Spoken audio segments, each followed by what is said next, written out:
எங்களுக்கு ரொம்ப முக்கியமான படைப்புகளை நீங்கள் கொடுத்துட்ருக்கீங்க. அண்ட் இந்த படம் உங்களுக்கு டெஃபினட்டாக ரொம்ப ஸ்பெஷலான படம், ப்ரொஃபஷனலாகவும் சரி பர்சனலாகவும் சரி. ஸோ கண்டிப்பாக நீங்கள் பேசணும். Thank you very much. At the outset, I thank Almighty and my parents. உண்மையிலே இந்த நாள் என்னுடைய வாழ்க்கையில் எனக்கும் என்னுடைய மனைவிக்கும் முக்கியமாக என்னுடைய மகளுக்கும் ஒரு எமோஷனான ஒரு நாள். நான் விஷ்ணுவர்தன் சார்கிட்ட சொன்னேன், எத்தனையோ மேடைகளில் நான் பேசியிருக்கேன், இந்த மேடையில் நான் எப்படி என்ன பேசுறதுன்னு எனக்கே தெரியல. Anyway, first of all, I welcome Nayanthara madam. Thanks a lot. I know உங்களுடைய busy schedule, the kind of எந்த அளவுக்கு நீங்கள் தமிழ்நாட்டில் இருக்கவங்கள அட்ராக்ட் பண்ணியிருக்கீங்கன்னு எனக்கு நல்லாவே தெரியும். ஏன்னா நிறைய ட்ராவல் பண்ணுறேன் நான். அதுக்கு காரணம் உங்களுடைய கமிட்மெண்ட் அண்ட் டெடிகேஷன். உங்களை இந்த விழாவுக்கு வர வச்சது ரொம்ப, அது விஷ்ணுவர்தன் சார் சொன்னப்போ எனக்கு ரொம்ப மகிழ்ச்சி. எங்கள் குடும்பத்தின் சார்பாக உங்களுக்கு நன்றி சொல்லிக்கிறேன். சார், ஆர்யா சார் நான் சொல்ல வேண்டியதில்லை. சாருடைய ஆரம்ப காலத்து இன்ட்ரோடக்ஷன், சாருக்குள்ள கிரேஸ், அப்போ என்ன கிரேஸ்ன்னு எனக்கு தெரியும். அந்த தீப்பிடி அந்த பாட்டு இன்னும் எனக்கு ஞாபகம் இருக்குது. அந்த அளவுக்கு அற்புதமாக நீங்கள் பண்ணியிருந்தீங்க. அவருடைய இன்ட்ரோடக்ஷன், விஷ்ணு சாருடைய இன்ட்ரோடக்ஷன் எப்போதுமே சோட போகாது. இன்றைக்கும் நீங்கள் சிறப்பாக பண்ணியிருக்கீங்க. என்னுடைய வாழ்த்துக்கள். நன்றி சார்.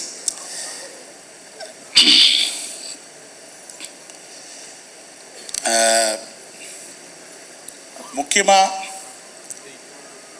நான் இந்த படத்தை பண்ணுறதுக்கு முன்னாடி அஃப்கோர்ஸ் மாஸ்டர் பண்ணோம். அதில் நிறைய சேலஞ்சஸ். பேண்டமிக் அப்புறம் ரிலீஸ் பண்ணுங்கிறப்போ உண்மையிலேயே எனக்கு தான் தெரியும், தானு சார் இங்கே இருக்காங்க, பெரிய ரிஸ்க் எடுத்து நான் ஐஸ்வர்யனோடையும் பேசியிருக்கேன். பெரிய ரிஸ்க் எடுத்து தான் எடுத்தோம். ஆனால் அந்த படம் ரொம்ப சிறப்பாக வந்தது. எனக்கு ரொம்ப மகிழ்ச்சி. One of the best films of விஜய்னு எல்லாருமே பாராட்டும் போது நாங்கள் பட்ட கஷ்டமெல்லாம் எங்களுக்கு தெரியல. அந்தளவுக்கு ஒரு சிறப்பான படமாக எக்ஸ்பி கிரியேட்டர்ஸில் ஃபர்ஸ்ட் படமாக வந்துச்சு. அடுத்து அஃப்கோர்ஸ் எஸ்தல் என்டர்டெய்னரில் ஃபியூ ஃபில்ம்ஸ், அது சில ப்ரொடியூசர்ஸை ஹெல்ப் பண்ணுங்கிறதுக்காக பண்ணது, புது ஆக்டர்ஸை ஹெல்ப் பண்ணுங்கிறதுக்காக. உண்மையிலே நிறைய விஷயங்கள் பேண்டமிக் அப்புறம் நான் பண்ணணும்னு நினச்சேன். அதனால் எஸ்தல் என்டர்டெய்னர்ஸ். பட் எக்ஸ்பி கிரியேட்டர்ஸுங்கிறது ஒரு பெரிய படமாக பெரிய பட்ஜெட்டில் பிரம்மாண்டமாக பண்ணும்போது நல்லா பண்ணணும்னு நினச்சிட்டு இருந்தேன். அது ரெண்டாவது படம் என்னுடைய சன்னில்லா மிஸ்டர் ஆகாஷ் முரளிக்கு அமையும்னு நினைக்கல. ஏன்னா இங்கே முக்கியமாக சொல்லணும், என்னுடைய டாக்டருக்கும் என்னென்னு கேட்டிங்கன்னா இந்த மீடியாவில் ஒரு இன்ட்ரெஸ்ட். அவள் லோயலா காலேஜில் விஷுவல் கம்யூனிகேஷன் முடித்த உடனே சிங்கப்பூர் போனான். ஐ திங்க் சிங்கப்பூர் போனதே நேசிக்கிறதுக்காக நினைக்கிறேன், ஆகாஷை நேசிக்கிறதுக்காக அங்கே போயிருக்கான்னு நினைக்கிறேன். கடைசி வரைக்கும் என்கிட்ட சொல்லலை. எல்லாருக்கும் தெரிஞ்ச பிற்பாடு தான் அவள் ஆகாஷ் முரளியை லவ் பண்ணுறான்னு எனக்கு தெரியும். எல்லார் வீடுலேயும் அதான் நடக்குது. அப்பாவுக்கு தான் லாஸ்ட். அப்பா தான் எல்லாம் கொடுப்பாரு, ஆனால் அப்பா தான் லாஸ்ட்டு. அந்த வகையில் அவள் சொன்ன உடனே, அம்மா என்னம்மா இது, ஏன்னா அவளுக்கு நானும் ஒய்ஃபும் ஒரு 4-5 இடம்லாம் பார்த்து வச்சுருந்தோம். பட் அவளுடைய விருப்பத்துக்கு நாங்கள் எப்போதுமே அகெயின்ஸ்டாக, ஏன்னா ரொம்ப செல்ல குழந்தை அவள், ரொம்ப நாள் கழிச்சு எங்களுக்கு பிறந்தா. அதனால் அப்போ முரளி அவர் ஆகாஷ் ஆஃபீஸில் வச்சு 2 பேரும் பேசும்போது நான் சொன்னேன், ஏங்க என்னுடைய லாஜிஸ்டிக்ஸ் ஃபீல்டு பெரிய ஃபீல்டு, எவ்வளோ பண்ணிகிட்ருக்கேன், நிறைய விஷயங்கள் இருக்குது, எனக்கு நிறைய பேர் வேணும் நம்பிக்கையாக பார்த்துக்கிறதுக்கு, அல்லது உங்களுக்கு ஒரு பெரிய கம்பெனி நான் எத்தனையோ பேர் நான் ப்ரொமோட் பண்ணி கொடுத்துருக்கேன், உங்களுக்கு பெரிய லெவலில் நான் ப்ரொமோட் பண்ணி கொடுக்குறேனே, எதுக்காக நீங்கள் ஃபில்ம் ஃபீல்டுக்கு போகிறீங்கன்னு கேட்டேன். உடனே டாக்டர் தான் முந்திக்கிட்டா, இல்லைப்பா அது அவருக்கு பேஷன் அவர் சொல்லட்டு நீ எதுக்கு சொல்கிற அப்படின்னு. ஏன்னா அந்த அளவுக்கு அவளே இந்த ஃபில்ம் ஃபீல்டில் ரொம்ப இன்ட்ரெஸ்டடாக இருக்கா. அப்புறம் பேஷன் சொன்னேன். அப்போ சொன்னேன், பேஷனுங்கிறது என் வாழ்க்கையில் ரொம்ப முக்கியமான விஷயம். எனக்கு லாஜிஸ்டிக்ஸில் இருக்கக்கூடிய பேஷன் அவ்வளவு பெருசு. இந்த கண்ட்ரிக்காக நிறைய புது விஷயங்களை நான் கொடுத்துருக்குறேன், அது அவுட் ஆஃப் பேஷன். அந்த பேஷன் சொன்ன உடனே நான் சொன்னேன், என்னையை பொறுத்தளவில் பேஷனுங்கிறது it should turned out to be a challenging situation. அந்த சேலஞ்சிங் சுச்சுவேஷனை ஆப்பர்ச்சுனிட்டியாக கன்வெர்ட் பண்ணக்கூடிய ஒரு தகுதி உள்ளது தான் பேஷன் சொன்னேன். அதெல்லாம் நீங்கள் தாக்கு பிடிச்சி இருப்பீங்களான்னு கேட்டேன். அது உடனே ஸ்னேகா 2 பேருமா சேர்ந்து கண்டிப்பாக பண்ணுவோன்னு சொன்னாங்க. அப்போ ஸ்னேகா ஆரம்பித்தா, அப்பா நம்ம ஆகாஷ் முரளியை பெரிய லெவலில் இன்ட்ரடியூஸ் பண்ணோம், அதுக்கெல்லாம் சில டைரக்டர்ஸ்லாம் வந்து பார்த்துருக்காங்க. அப்போ என்ன சொன்னால், உடனே நம்ம பார்க்கணும், பெருசாக பண்ணணும்ப்பா அப்படின்னு. ஏமா அப்புறம் என் ஒய்ஃப் சொன்னாங்க, ஒரு சில டைரக்டர்ஸ்ட்டை பண்ணிட்டு வரட்டுமே அப்படின்ட்டு. இல்லைப்பா கொஞ்சம் நல்லா பெருசாக பண்ணணுன்ட்டு அவளுடைய முயற்சியில் ஆகாஷ் முரளியை கூட்டிகிட்டு நேராக பாம்பே போய், விஷ்ணுவர்தன் உங்களுக்கு தெரியும் அவ்வளோ பெரிய டைரக்டர், அப்போ தான் வந்து பார்த்திங்கன்னா ஷேர்ஷான் ஒரு பெரிய ஹிந்தி படத்தை ஹிட்டு கொடுத்துட்டு நேஷ்னல் அவார்டு வேறு வாங்குகிற டைம் அது. அந்த டைமில் எப்படியோ போய் பாம்பேயில் அவர்கிட்ட உட்காந்து உண்மையிலே அவரை கன்வின்ஸ் பண்ணி நீங்கள் தான் இந்த படத்தை பண்ணணும்னு சொல்லி உடனே அவங்க அனுமேடத்தோட என் வீட்டுக்கு வர வச்சு, எந்த அளவுக்கு வந்து அவரை கன்வின்ஸ் பண்ணார்னா, என் வீட்டுக்கு வந்த முதல் நாளே என்கிட்ட அட்வான்ஸ் வாங்கி கொடுத்துட்டான். அந்த அளவுக்கு வந்து விஷ்ணுவர்தன் சார் தான் படத்தை முதல்ல பண்ணணும். ஏன்னா அவளுக்கு என்னென்னா அந்த ஹீரோவை ரொம்ப அழகாக காட்டணும், அந்த ஹீரோவுக்குள்ள முக்கியமான அம்சங்களை எல்லாம் அந்த படத்தில் கொண்டு வரணும், அது விஷ்ணுவர்தன் சார் கண்டிப்பாக பண்ணுவாருன்னு சொன்னாங்க. நானும் கேட்டேன், சார் நீங்கள் பெரிய டைரக்டர் பரவாயில்லையா? இல்லைங்க, எனக்கு ஆகாஷை பார்த்தோன்னே ஒரு கன்வின்சிங் ஆட்டிடியூட் வருது, அதனால் நான் கண்டிப்பாக இது பண்ணுறேன்னு சொல்லிவிட்டு, எப்போதுமே பார்த்தீங்கன்னா குவாலிட்டி டேக்ஸ் டைம், கொஞ்சம் டைம் டிலே ஆனது. அதுக்கு முக்கியமாக காரணம் விஷ்ணுவர்தன் சார் வந்து குவாலிட்டியாக பண்ணணும், பிரம்மாண்டமாக பண்ணணும், கதை அம்சத்தில் ரொம்ப கவனம் செலுத்தணும், அது மட்டும் இல்லாமல் போடுற காஸ்டிங் அண்ட் க்ரூ மெம்பர்ஸ் பெஸ்ட்டாக இருக்கணும்னு சொல்லி ஒவ்வொன்றையும் பார்த்து பார்த்து செஞ்சார்.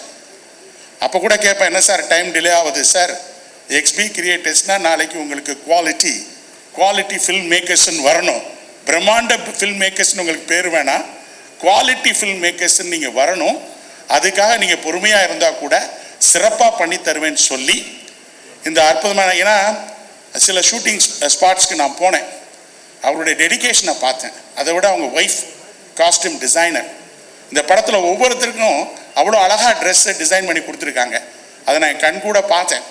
அப்போ அந்த விஷ்ணு சாருடைய அந்த உண்மையான டெடிகேஷனை ஸ்பாட்டில் பார்த்தேன். அப்போ யாரோடையும் பேசக்கூட மாட்டார். அப்போ தான் புரிஞ்சது எந்த அளவுக்கு எப்படிப்பட்ட ஹீரோவை வச்சு எடுத்தாலும் ஒரு படத்தை எடுக்க போகிறோம்னா கம்ப்ளீட்டாக நம்ம சீரியஸாக இருக்கணும், அதுக்கு கம்ப்ளீட்டாக நம்மளை அர்ப்பணிக்கணும்னு சொல்லி ரொம்ப அற்புதமாக இந்த படத்திற்காக அவர் வேலை செஞ்சுருக்காரு, பார்த்துருக்காரு. என்னுடைய குடும்பத்தின் சார்பாக விஷ்ணுவர்தன் சார் எங்கே இருக்கீங்க? உள்ளே இருக்காரா? சார் ரொம்ப நன்றி சார். எவ்வளோ நன்றி சொன்னாலும் தகும். ஏன்னா ஆகாஷ்காக நீ எவ்வளோ சிரமப்பட்டிருக்கீங்கன்னு எனக்கு தெரியும். ஏன்னா உங்களுடைய உழைப்புக்கு நிச்சயமாக பெரிய வெற்றி கிடைக்கும். முக்கியமாக சில சீன்ஸ்க்கு நம்ம ஆகாஷ் என்னை கூப்பிட்டார். நான் போகும்போதெல்லாம் அவர் வீட்டு சீன்லேயும் உள்ளே இருந்து வர்றது வெளியிலேருந்து வர்றது இப்படியே இருந்தது. எப்பா ஒரு நல்ல ஆக்ஷனுக்கு கூப்பிடு, இல்லைன்னா ஒரு லவ் சாங் கூப்பிடுப்பா, எப்போ கூப்பிட்டாலும் இந்த வேலையை பண்ணிகிட்ருக்கேன் அப்படின்னு. அப்புறம் உண்மையிலே நான் ஒரு லிஸ்பனில் ஒரு சரி ஒய்ஃபோட சரி ஒரு 1 வீக் போயிட்டு வரலாமா, அங்கே போய் எப்படி, ஏன்னா 45 days 50 days entire Portugal and other area ஸ்பெயின்லாம் போனாங்க. அற்புதமான பிளேஸை டைரக்டர் சூஸ் பண்ணி வச்சுருந்தாங்க, ரெக்கியெல்லாம். அப்போ போகும்போது தான் அங்கே ஒரு இது ரஷ் வந்து பார்த்துட்டு அந்த ஸ்பாட்டுக்கு போகும்போது ஆகாஷனுடைய அந்த ஆவேசமும் அந்த வேகமும் அந்த ஸ்பீடும் அந்த ஆக்ஷன் மூமெண்ட்ஸும் பார்த்து உண்மையிலே அசந்து போயிட்டேன். உண்மையிலே என்னையே பொறுத்தளவில் இந்த படம் நல்லா வரணும், எல்லாம் அல்ல இறைவனை நான் வேண்டிக்கிறேன். அது மட்டும் இல்லாமல் இவங்க நம்ம ஹீரோயின் அதித்தி சங்கர் வந்து பார்க்கும்போது ரொம்ப அமைதியாக இருந்தாங்க, ஒரு புன்முறுவலோடு போயிடுவாங்க. ஆஸ் அ ப்ரொடியூசர் நான் நிறைய பேசினதில்லை, ஆனால்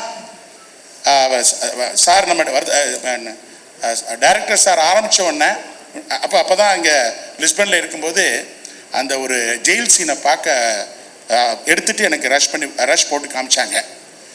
அப்போ நான் ரொம்ப அசந்து போயிட்டேன். ஒய்ஃப்கிட்ட சொன்னேன், என்னம்மா இந்த பொண்ணை பார்த்தா நடிக்கிற மாதிரியே தெரியல, அந்த ஜெயில் சீனில் பிச்சு எடுத்துட்டாங்க. என்ன எனக்கு உண்மையில் ரொம்ப பிரம்மாண்டமாக இருந்துச்சு, அப்படியே ரொம்ப நேச்சுரலாக பண்ணாங்க.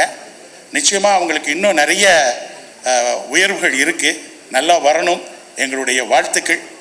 அதே மாதிரி தான் நம்முடைய யுவன் சங்கர் ராஜா அவர்கள் ரொம்ப சிம்பிளான மனுஷன். அடிக்கடி நான் இருக்கிற இடத்துல அங்கே ஒரு இடம் இருக்குது, அங்கே பார்க்கும்போதெல்லாம் அவரை பார்ப்பேன். இன்ஃபேக்ட் துபாயிலே 2-3 தடவை அவரை பார்த்தேன். ஆனால் அவருடைய அமைதிக்கு எப்போதுமே சொல்லுவாங்க, விஷ்ணுவர்தன் சார், யுவன் சங்கர் ராஜா இவங்களுடைய காம்பினேஷன் வந்து ரொம்ப சூப்பராக இருக்குன்னு சொல்லுவாங்க. அந்த விதத்தில் உண்மையிலேயே இந்த படத்தில் அருமையான பாடல்களை நீங்கள் கேட்பீங்க. ஏன்னா விஷ்ணுவர்தன் சார் அவரோட உட்காந்து வேலை வாங்கினார்.